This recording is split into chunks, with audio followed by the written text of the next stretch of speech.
Hey guys, Satterfield here. Welcome back. Just want to let you know we got a call from the city water department letting us know that we've got a possible leak in our system. Went out and checked the meter and saw that we do have a leak. I've searched around the entire property. Nothing's coming out in the house.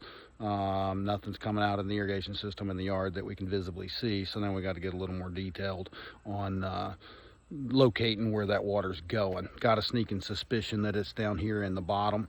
We've added some soil in that area over the years, and now that water line's 3 or 4 feet deep, so the water could be escaping there and not showing itself on the surface. So what we're going to do is we're going to start putting a series of isolation valves in. So I've got my main line that's coming here, I know, because we've got the valves that are in the ground. So we're gonna dig this up, find that main line, and we'll show you how to put an isolation valve in there so that I can close the other half of the yard off there, and then I can go back and check the meter with that closed, and hopefully identify what section of the property that it's in. That way I can kind of zero in on where we need to find the leak and make the repair. First thing we're going to do is just make sure the ends of our pipe is clean of dirt and debris, and make sure we get that pipe clean. We're going to hit it with this cleaner. This is what we call primer, purple primer. It cleans and prepares the pipe for adhesion with the glue. So we want to get that little dirty stain off of there. That way we know we're getting good, clean PVC to make adhesion to. Make sure you get it all the way around where that fitting's going to touch. Also on the insert side here. So we set that aside for a minute. Let that dry. Make sure we keep it clean. And we'll do the same thing to our ball valve. Go ahead and get it ready to go. And the reason I want to go ahead and glue this together is so that I can get a proper fitment when I cut this other side. So I got through that side, and I want to make certain that it's going to fit just right. I'm going to take a little bit of the cement here. We want to put it on liberally, make sure we cover everything, but it doesn't need to be gobbed on there. This is not actually glue.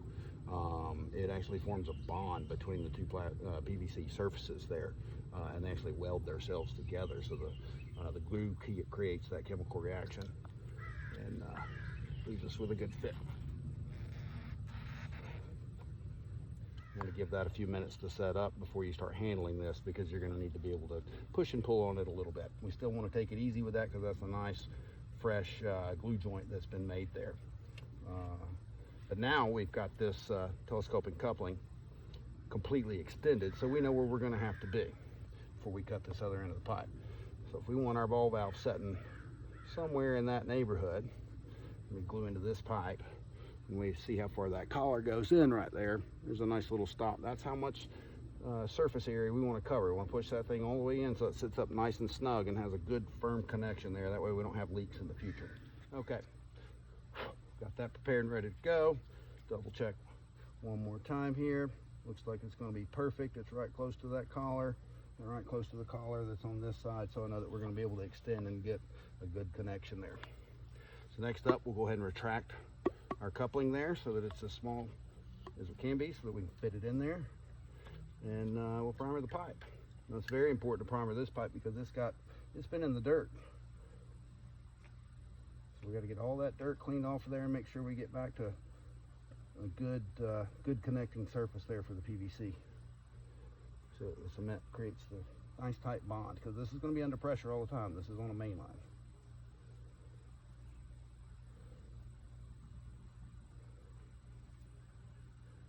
So it has got to hold. All right, so we got that nice and clean. I'm going to start with the ball valve side. Now, if you were doing a repair, you would just have a straight coupling. And in this situation, we're going to be putting the ball valve in there, so it's acting as that coupling. So I just want to make certain, because I don't know if you can see this, but right down inside, call it a ball valve, because when you turn it, there's a ball in there that closes the water flow off, and when you open it up, that lets it flow through. So we want to make certain we don't get glue all down in there. So that's why you don't want to gob it on and get too much of it on there. You put it on liberally and make sure you get it covered, and that's all you need. I've seen people who put way too much. I always kind of tilt it out from the ball valve so that I'm not allowing any excess that's in there to run down into that valve. Because I don't want it to glue that valve together, because then it'll be difficult to work, or it won't work at all. We will also coat the surface of our pipe in the same fashion. Anytime that we insert fittings into PVC, we always want to push them on, give them a good quarter turn. That way we have smeared the glue all over. And we're going to turn that guy up just nice and straight so that we can reach it once we put our valve box on there. Going to hold that for just 10-15 seconds just to make sure it stays on there, because the chemical reaction is so fierce when it starts, it can actually push that pipe, push that fitting off of the pipe and not create a good bond. So now we've got it on there. We're going to give that a little more time to set up, because we're going to be pulling on it just a little bit. We want to make sure that stays in good contact.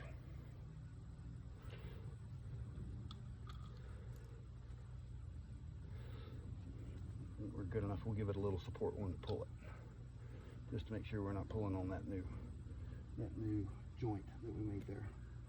I'm going to go ahead and get that on there. The cool part about these is you can actually spin these, because sometimes it's hard to get to that top side.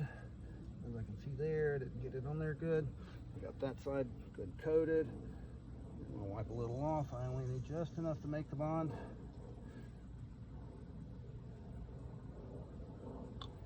We're going to push this guy on and give it its quarter turn. Hold it on nice and tight. Let that cement start doing its job. And as you kind of back off there, you just want to watch it. If you see it wanting to pull away, you just go ahead and give it a few more seconds, and then it'll hold on tight. And there you go. Now all we got to do, we're going to give this 24 hours to cure. We'll come back, we'll test it, make sure it's not leaking. So we'll be back with you on that when we get to that tomorrow. We're going to let that cure overnight. And if everything's good, we'll put a valve box on this and tidy this whole area up. All right, so it's been a couple of days since we installed this isolation valve.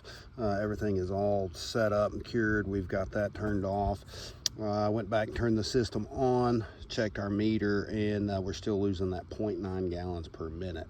So we know that it's not anything beyond this point in the system. Since then, I've installed another isolation valve a little further upstream, and we're gonna go check that out. Just like we did down below, we added another isolation valve here in the garden. This is going to isolate this section from here. It's about 200 feet around there where we put the last one in.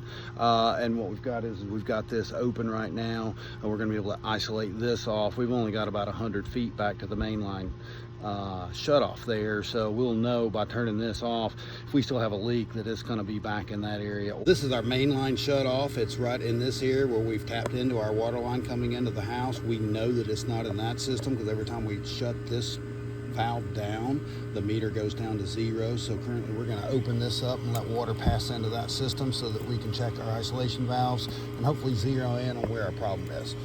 You see here on our meter, this is showing a 0.8 GPM, which is gallons per minute. So we know that with that isolation valve open there in the garden area, the other one that we put in is closed. We know that there is still a leak in the system.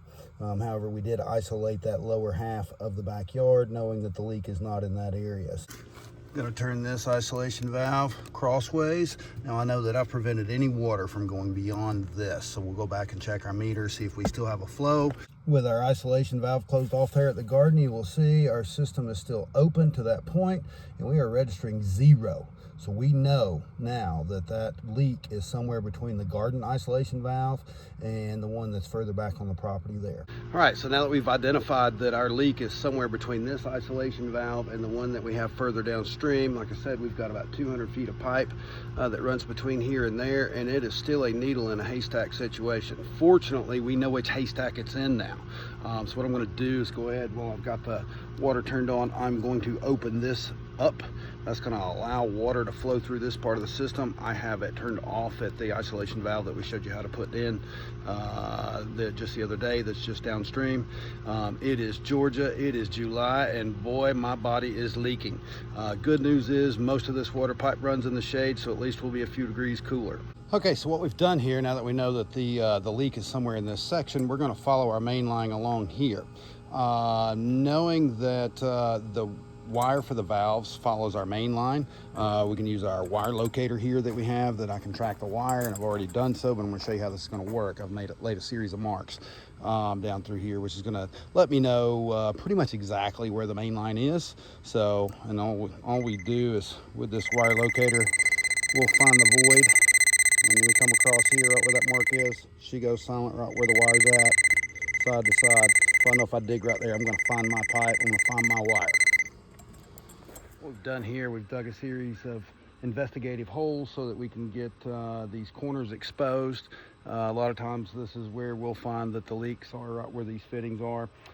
These were dry, so we come down here following this main line back. What we did, we went ahead and put an isolation valve right here so that we could close this part of the system off, because we narrowed it down between that valve in the garden and this one here. I mean, this is about a 40-50 foot run here. There's only one T in there, so putting this isolation valve here and reading the meter told us that our leak was in this section. So now we found the haystack that it's in. First place I wanted to go was up here where this water faucet is, and they are notorious for leaking. And bingo, found our leak. So now finally we can put this thing to rest, get that closed up. We're gonna have to dig this guy out and probably go ahead and take that out. It's obsolete where it's located at now. So took a little digging to get here with all those investigative holes. Looks like a family of armadillos invaded the yard last night, but got our work cut out for us. But now that we found the leak, we'll get this dug out, cleaned out where we can make that repair, and hopefully that'll get us taken care of. We'll put it back together.